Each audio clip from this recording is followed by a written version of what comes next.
What's going on, guys? Steve Pulaski back with another video review, this time of Beauty and the Beast, the Bill Condon directed Disney live-action remake, I guess you would say, of the 1991 animated classic. If you guys, just first and foremost, I think my old school fans have recognized this as the Front Row Steve set back when I used to do my show from 2010 to 2012, Front Row Steve. Used to do it in this corner. I've come a long way, kind of.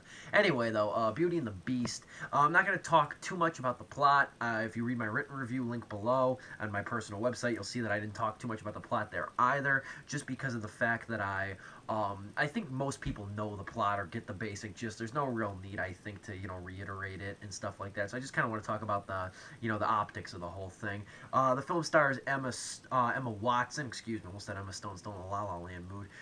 Emma Watson, and she does pretty well in it. She's not too bad.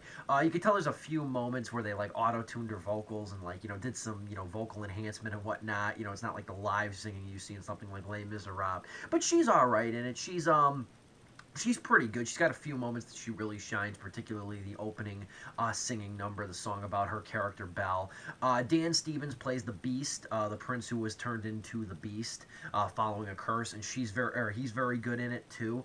I think that he does a good job of at least hitting more like the dramatic convictions too as the Beast. I think he does a pretty good job, at least, with his voice and whatnot, conveying this sort of more, these dramatic and these, these overarching moments in the film. I think that's very good.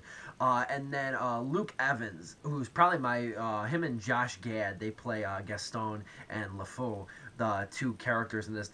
Gaston's pretty much the antagonist. The whole thing, he's trying to win Belle's heart by, like, manipulative measures. Meanwhile, LeFou is, like, his sidekick who's sort of romantically interested in it. I know Disney and Bill Condon made, like, a big deal earlier this week about LeFou being the first, like, openly gay character in a Disney movie, which I think is, it's a pretty missed opportunity. I mean, his character is so downplayed in the film. He's got, like, they were saying he's got, like, one exclusive moment where you really see that he's homosexual, but it's like a 3-second long scene of him dancing with another man. I don't really think that constitutes as a homosexual moment, especially one that's exclusive. It's 3 seconds and it comes at the end of the film, so whatever, take that as you may. But Josh Gad is very good in it. I like him a lot. I think he's got a long career as an actor, as a good comic actor. I think he's a good presence, and here he is a good contrast to Luke Evans' more sinister side.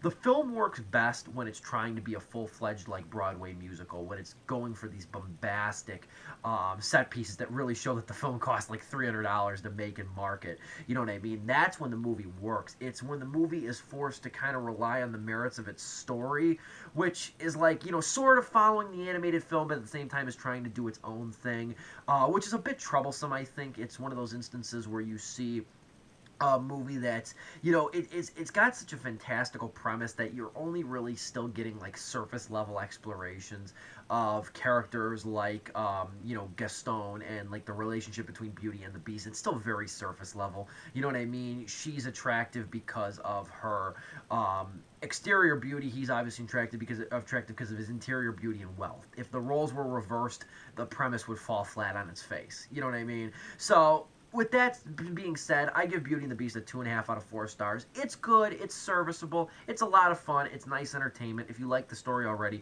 you're going to like it now. I can pretty much guarantee that. But overall, it doesn't do a whole ton to the story, and it's really a movie that's good for the singing and the music numbers more so than the actual drama. You can read my full review, link below, on my personal website or Influx Magazine. Also a B- at Influx Magazine's great. Forgot to mention that.